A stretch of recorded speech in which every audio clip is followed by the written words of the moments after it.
Olá, bem-vindo você, meu querido amigo aluno, bem-vinda também você, minha querida amiga aluna. Vamos dar prosseguimento aqui ao nosso módulo de hardware. Este é o nosso vídeo de número 5 e nós vamos falar agora sobre memórias, um assunto que cai bastante em prova, né? Sem mais delongas, o nosso vídeo 5 nós falaremos sobre memórias. O que é que temos para aprender em memórias? Os tipos de memórias, isso inclui a RAM, a ROM, as memórias magnéticas, as memórias ópticas e as funções das memórias em nosso computador, que são principal, auxiliar, cache, registradores. Nós vamos conhecer todas elas agora, né? Bom, não esquece disso, por favor. Memória é todo componente eletrônico capaz de armazenar informação. Então, o verbo associado à memória é armazenar. A função de uma memória é armazenar, ok? Nós podemos classificar memórias tanto por seu tipo quanto por sua função no computador. Quando classificamos uma memória por tipo, nós classificamos pela sua essência, pelo que ela é. Como a memória é, do que ela é feita, de que tipo de equipamento, componente eletrônico, que tipo de peça ela é feita. Isso descreve o tipo da memória. E aí nós vamos classificar entre RAM, ROM e várias outras. E nós também podemos classificar uma memória por função. O que ela faz no micro? Qual é a função dela no computador? Então, o tipo da memória é como se a gente perguntasse como ela é, o que ela é. E a função da memória é como se a gente perguntasse o que ela faz no computador, que tipo de atividade ela desempenha, ok? Entre as memórias, podemos classificá-las por tipo, nós temos aqui um desenho básico dos tipos de memória, né? As memórias podem ser divididas de primeira em memórias semicondutoras ou eletrônicas, memórias magnéticas e memórias ópticas. Certo? Então, são essas três aqui, semicondutora, magnética e óptica. Das três classificações, apenas a semicondutora tem uma subdivisão, tem uma subclassificação entre volátil e não volátil. A gente falou rapidamente sobre isso, mas só lembrando, uma memória volátil, como a gente vai ver, é uma memória que perde energia elétrica, perde seus dados sem energia elétrica. E as memórias não voláteis são aquelas memórias que não perdem conteúdo, não perdem seus dados quando a energia é desligada. Bom, porque a única que tem a opção de volátil e não volátil é a memória semicondutora? Porque é a única que tem uma versão volátil. Então, assim, todas as demais memórias que eu vou escrever em azul aqui, todas as memórias magnéticas, ópticas, todas elas são não voláteis, ou seja, elas não perdem conteúdo quando o computador é desligado, todas elas. A única memória volátil que existe é a memória RAM, como a gente vai lembrar mais uma vez, a gente vai afirmar isso várias vezes, certo? Memórias semicondutoras são memórias eletrônicas, memórias que armazenam informação em pequenos circuitos eletrônicos, em pequenos chips, ok? As memórias voláteis, no caso da memória RAM, ela é a única memória volátil que o computador tem, ela perde seu conteúdo sem energia elétrica. Quando você desliga o computador, ela perde tudo. As memórias não voláteis, inclusive dentro das semicondutoras existem as memórias não voláteis, como é o caso do seu pendrive, tá? Elas não perdem conteúdo, não perdem o que foi armazenado nelas quando o micro é desligado. Elas armazenam, abre aspas, para sempre, até enquanto você quiser, ok? Então, as memórias semicondutoras são eletrônicas, elas são formadas por chips, circuitos eletrônicos como esse que eu estou mostrando aqui de lado, certo? Aqui de lado, pronto. Circuitos eletrônicos, chips, pastilhas feitas de silício e dentro milhões de transistores, milhões de componentes eletrônicos. Vamos dar um exemplo aqui, isso é um pendrive aberto. Você imaginaria? O pendrive ele é formado por chips, então quando você conecta o pendrive na sua porta USB e você grava alguma coisa no pendrive, alguma coisa, esse texto, essa foto, essas músicas são gravadas aqui, neste chip, num chip de memória eletrônica, memória semicondutora, que nós vamos conhecer mais adiante, ok? E aqui está um pente, ou dois pentes de memória RAM, memória principal do computador, certo? Então as informações são guardadas eletricamente nesses chips aqui, nesses circuitos eletrônicos, todos eles aqui guardam energia elétrica. Quando a energia elétrica acaba, tudo que está guardado aqui some, é desligado, é perdido. Nas outras que eu mostrei na foto, não, mas aqui com certeza, certo? Então, a nossa memória RAM, vamos falar especificamente sobre memória RAM. A memória RAM significa memória de acesso aleatório, memória de acesso randômico. Significa que você pode acessar qualquer parte da memória RAM com a mesma velocidade, sem seguir uma ordem. É uma novidade, era uma novidade quando a memória RAM foi criada, certo?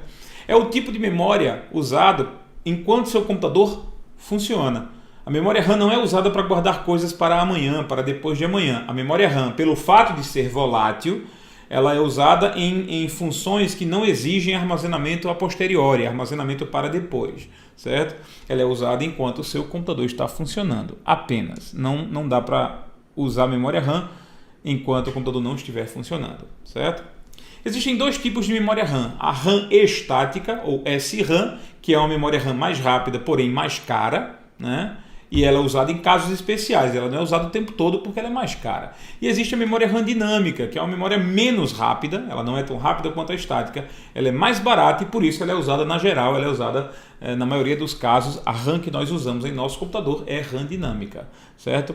Um detalhe, não fui eu que batizei estática e dinâmica, né? Você não pode cair nessa armadilha, estática é necessariamente mais rápida que dinâmica. A memória RAM estática é mais rápida que a memória RAM dinâmica, ok? Infelizmente, para desespero de quem sabe o que significa dinâmica e estática, é o inverso aqui, né? Então, vamos dar uma olhada em quem é SRAM e quem é DRAM no nosso computador. A nossa memória RAM principal, a nossa memória RAM realmente, aquela que a gente usa, aquela que você está usando agora para me ver, eu estou armazenado aí na sua memória RAM do seu computador, a nossa memória principal é DRAM, RAM dinâmica. A memória da placa de vídeo, também chamada memória de vídeo, ela também é DRAM, também é RAM dinâmica, ok? Dentro do processador nós temos duas memórias RAM. Nós temos a memória cache, que é uma memória SRAM, portanto mais rápida, e nós temos os registradores, que nós vamos falar sobre eles depois, que são SRAM também, memória super rápida. Então, note só, quando a gente trabalha em grande quantidade, memória RAM em grande quantidade, como é o caso da memória principal e da memória de vídeo, tem mais capacidade, portanto mais memória para armazenar, a gente usa DRAM, porque é mais barato, certo? Quando a gente precisa de muita velocidade, a gente raramente tem muita quantidade, porque se a gente precisa de muita velocidade, a gente vai abusar de usar a SRAM, e a SRAM é cara. Como ela é cara, a gente vai ter ela em pouca quantidade. Por isso a cache e os registradores são tão poucos, porque seria muito caro comprar por uma quantidade maior deles, certo?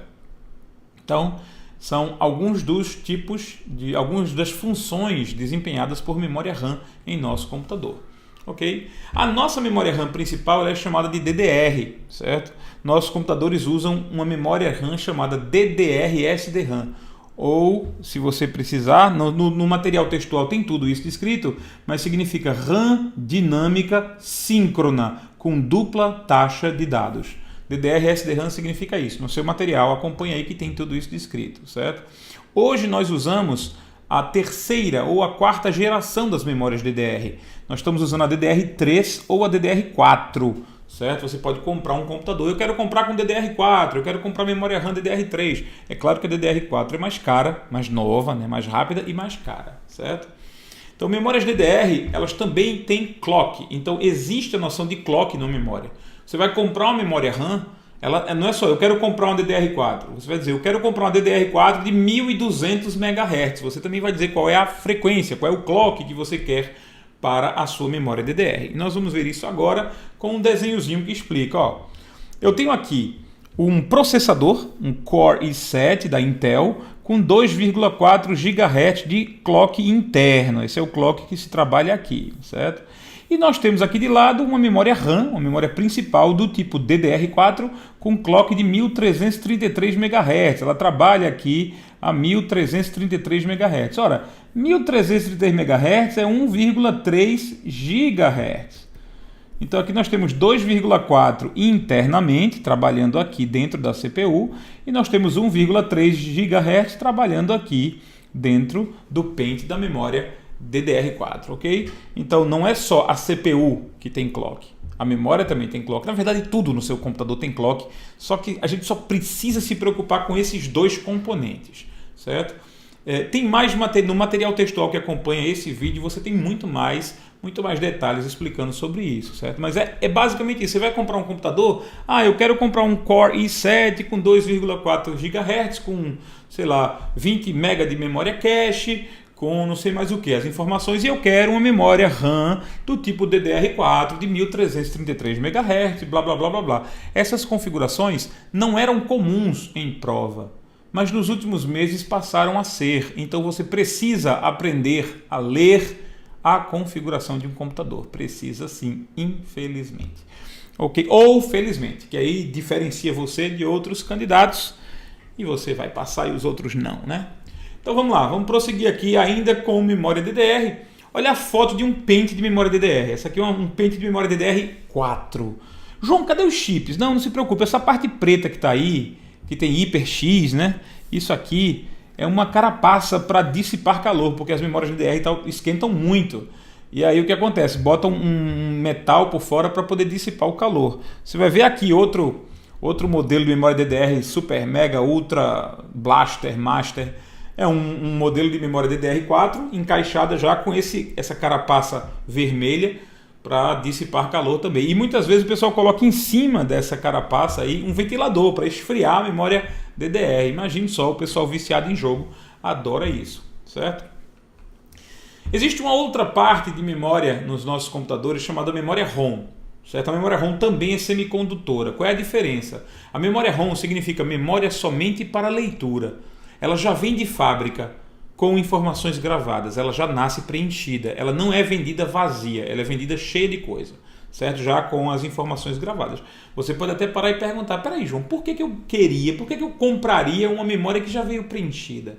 Porque você quer ler aquelas informações. Então, a gente não consegue inserir, não consegue apagar, não consegue alterar nenhum dado na memória ROM. Ela já vem de fábrica com tudo que ela vai ter sempre, certo? Normalmente ela é usada para o fabricante colocar informações básicas nela. Então, normalmente, a memória ROM é colocada numa placa-mãe, colocada num dispositivo eletrônico, numa impressora, num projetor, numa câmera, já com informações básicas que o fabricante quer. Ou seja, as diretrizes básicas de funcionamento, as ordens básicas de funcionamento de qualquer equipamento. O fabricante coloca lá, certo? No exemplo, na sua apostila, no material textual que acompanha, eu digo o seguinte: se você pega o celular e aperta o número 3, a tecla 3, aparece 3 no visor. Quem foi que disse que tinha que aparecer 3 no visor? Quem disse que tinha que aparecer 3 no visor foi esse programa que está gravado na ROM do celular, na memória ROM. Esse programa é chamado de firmware. Lembra que a gente ficou de ver o que era firmware? Então, o que é firmware? Firmware é o programa que traz as diretrizes básicas de funcionamento de um equipamento de hardware. Então, o programa básico de funcionamento de um hardware, o programa básico que é escrito pelo fabricante para que o hardware possa obedecer certas ordens básicas. Essas ordens básicas são chamadas de firmware, ok? Então, um programa gravado em memória ROM normalmente é firmware, certo? A memória ROM pode ser encontrada em placas-mãe como um pequeno circuitozinho, aquele pequeno circuito que traz o BIOS, o programa que faz o computador acordar. Então você abre o programa, você liga o computador, aquela tela preta aparece, a gente vai ver ela mais adiante, e aquilo ali é o BIOS funcionando. Ora, toda vez que você liga o computador, ele está lá. Por quê? Porque está gravado na memória ROM, ele não se perde, ele fica ali o tempo todo, certo? Existem evoluções da memória ROM. A memória ROM ela é um modelo antigo, ela é um tipo antigo de memória e ela evoluiu com o tempo, né? Nós temos a memória PROM, que pode ser gravada uma vez. Nós temos a memória EPROM, que pode ser gravada e apagada várias vezes. A PROM não pode ser apagada. Essa aqui só pode ser programada, certo? Gravada uma vez, ela não pode ser apagada. A EPROM, esse E vem de erasable, apagável. Então ela pode ser apagada várias vezes, usando um certo equipamento que dispara raios ultravioleta. Só que ninguém vai ficar carregando por aí um equipamento que dispara raios ultravioleta. Então evoluiu para a EEPROM, que é uma memória que pode ser gravada e apagada várias vezes. Eletricamente, ela pode ser gravada e apagada sem precisar de raios ultravioleta, através de eletricidade mesmo. E nós temos a flash. A memória flash é o xodó hoje, né? A memória flash é uma variação da ROM. A memória flash é uma evolução da memória ROM, certo? Hoje você encontra os pendrives, os SSDs, os cartões de memória, todos eles das máquinas fotográficas, todos eles são memória flash, uma evolução da memória ROM, assim como todas as demais anteriores, certo? E hoje, até os firmware das placas-mãe, dos equipamentos, eles vêm em memória flash, eles não vêm mais em memória ROM. Porque se o fabricante quiser alterar alguma coisa, modificar, evoluir alguma coisa ali naquele firmware, ele vai poder atualizar porque é flash. Se fosse memória ROM, ele não poderia atualizar, porque a memória ROM é impossível de alterar, certo? Então até os firmware, até os programas básicos que vêm junto dentro dos equipamentos físicos, eles já são gravados em memória flash, ok? Vamos lá, vamos prosseguir aqui a alguns dispositivos de memória flash. Nós temos os pendrive, que são removíveis e conectados a porta USB. Nós temos os chamados SSD, o Solid State Drive, que são os substitutos do HD, vão substituir o disco rígido. É uma grande memória que fica dentro do seu computador, né? E nós temos os cartões de memória usados pelos smartphones, pelos tablets e as câmeras fotográficas digitais, né? Então nós temos aqui um pendrive que você já conhece, não precisava nem mostrar, né? Nós temos aqui um SSD, um disco, o que seria um disco rígido todo feito de memória flash. Aqui está outra visão do SSD, você percebe o SSD é formado por circuitos eletrônicos, esses circuitos são memória flash, certo? Nós temos aqui os cartões das máquinas fotográficas, né? Os cartões de memória das máquinas fotográficas têm dentro deles memória flash, circuitos eletrônicos como esses que a gente viu na foto anterior, certo? Vamos lá. Memória magnética é o quê? Memória magnética é toda memória que armazena informações na forma de pequenos ímãs. Esses ímãs eles ou se atraem ou se repelem, feito qualquer ímã, qualquer magneto, certo? Então essa repulsão, essa atração podem gerar o que a gente chama de zeros e uns. Existe o grande disco em nosso computador, chamado disco rígido. O HD fica dentro do nosso computador, é uma grande memória permanente interna, ok? Ela é formada por vários discos metálicos sobrepostos, nós vamos ver isso. E a fita magnética, as fitas usadas para backup, olha só, as fitas DAT usadas para backup nas empresas, elas são plásticas enroladas como uma fita cassete, né? E nós temos o disquete, que descansa em paz os disquetes, nunca mais a gente viu, mas eu vou mostrar uma foto deles aqui para você se lembrar. Nostalgia pouca é bobagem, certo? Olha uma ideia aqui, dentro dos nossos computadores existem os discos rígidos. Perceba a existência desses discos aqui, pronto, aqui em cima, ó, vários discos sobrepostos. Essa foto vai mostrar melhor, ó, pronto, olha só, aqui, vê, tá vendo? Isso aqui, João, aqui, pronto, tira a mão, pronto, isso aqui, ó, tá vendo? Vários discos, um sobre o outro, então você tem aqui as cabeças, esse braço aqui, ele gira, né? Ele vai para lá e para cá, conseguindo ler o disco inteiro, então ele vem para cá, também conseguindo ler o disco todo. Tá? E aí nós temos o disco, essa face, nós temos a face de baixo, nós temos a face de cima desse outro disco, a face de baixo, a face de cima desse outro disco e a face de baixo desse outro disco.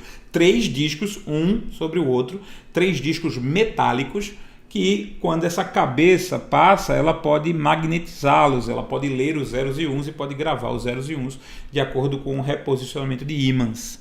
Então eu não preciso dizer que esse eixo aqui, que esse disco todo, ele gira ao redor desse eixo, né? Então esse disco ele gira, fica girando ao redor do eixo. Então o disco rígido ele é um produto, ele é um equipamento que se move, ele é mecânico, ele tem movimento. O SSD, que é todo feito de circuito eletrônico, o flash, não tem movimento, é toda energia elétrica ali, ou seja, é uma evolução muito grande em relação aos discos magnéticos, tá? E aqui está o disco rígido fechado, óbvio, porque o disco rígido não pode ficar aberto daquele jeito, com aqueles discos expostos. Quando ele está aberto daquele jeito, ele já não presta para nada, né? O disco rígido é vendido fechado assim. Aqui nós temos as fitas magnéticas usadas para backup. Eu tenho uma fita aí de 160 GB, uma fita mesmo, parecendo uma fita cassete, né? Que é colocada no drive adequado. E nós temos os finados disquetes, que Deus os tenha em bom lugar, né? Os disquetes, vários tamanhos aí de disquetes, discos removíveis magnéticos, tá? Vamos fazer uma comparação sobre o HD e sobre o SSD. Veja só, o disco rígido ele é formado por vários discos, ele é mecânico, ele se move, ele é grandão, robusto, certo? Mas olha, qualquer balançado, qualquer choque, corre o risco de fazer esses braços aqui baterem e arranharem o disco. Então esse disco aqui é mais barulhento, ele é mais grosseiro, ele é maior, né? Vou botar aqui maior em tamanho, e ele não é tão resistente a choques. O fato dele ser móvel, o fato dele ser mecânico, faz ele ser barulhento, faz ele ser mais lento. O HD ele é mais lento justamente porque tem muito procedimento mecânico para acessar dados. O SSD é todo formado por circuitos eletrônicos. As informações são acessadas aqui rapidamente, eletricamente. Para acessar uma informação que está no meio do disco, o braço tem que andar, localizar a informação para poder fazer a leitura. Aqui não, a leitura é feita rapidamente nos circuitos, sem movimento, sem barulho, sem lentidão. Então, e além disso, os SSD são menores, eles são mais fininhos, ó, certo? Na nossa aula de conhecimentos gerais, conhecimentos iniciais de informática, eu falei sobre os Ultrabooks, né? Os Ultrabooks são laptops muito finos, né? E que vem substituindo o HD pelo SSD. Está aí a razão disso, porque os SSDs são mais finos. E são mais finos porque eles são formados apenas de pastilhas de circuitos, não são formados por discos, como é o caso do disco rígido, certo? Memórias ópticas. O que são memórias ópticas? As memórias ópticas são aquelas que armazenam dados em uma superfície capaz de refletir luz, um espelho, por exemplo, certo? Então, o CD e o DVD são exemplos de superfícies espelhadas, superfícies como espelhos, né? Os dados são lidos como zeros e uns por um feixe de raio laser disparado pelo leitor. Então, o equipamento que lê o CD, que lê o DVD, ele dispara um laser e o laser reflete na superfície do CD. Os discos ópticos, as memórias ópticas, são menos fáceis de manipular que as memórias magnéticas e que as memórias eletrônicas. Então, ou seja, é mais difícil gravar e apagar dados numa memória óptica. É mais fácil fazer num pendrive, é mais fácil fazer num disco magnético, certo? Mas ainda são muito usados, por quê? Por causa do seu custo.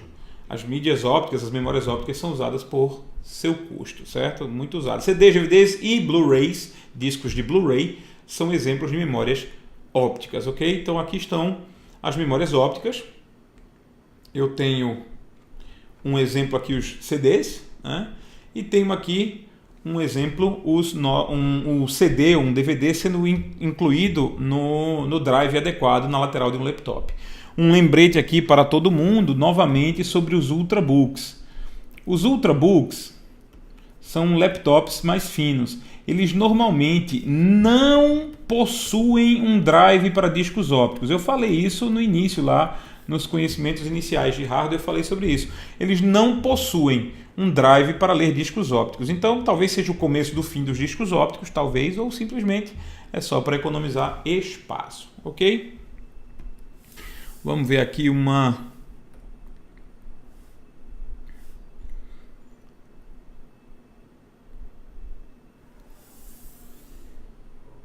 só um detalhe. Pronto. Eu vou fazer o seguinte, eu calculei errado aqui, meus amigos, a minha aula com vocês. Eu calculei errado. Justamente para a gente não poder ir adiante, estava tudo organizadinho, certo?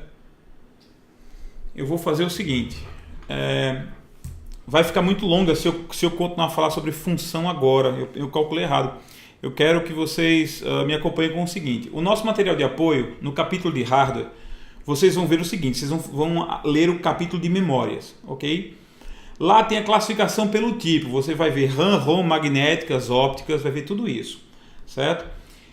Não adiante mais do que isso. Eu vou listar aqui, mas isso é para o nosso próximo vídeo, vai ser para o vídeo 6, ok? A classificação pela função, principal, auxiliar, cache, registradores, a gente vai falar sobre isso no nosso próximo vídeo.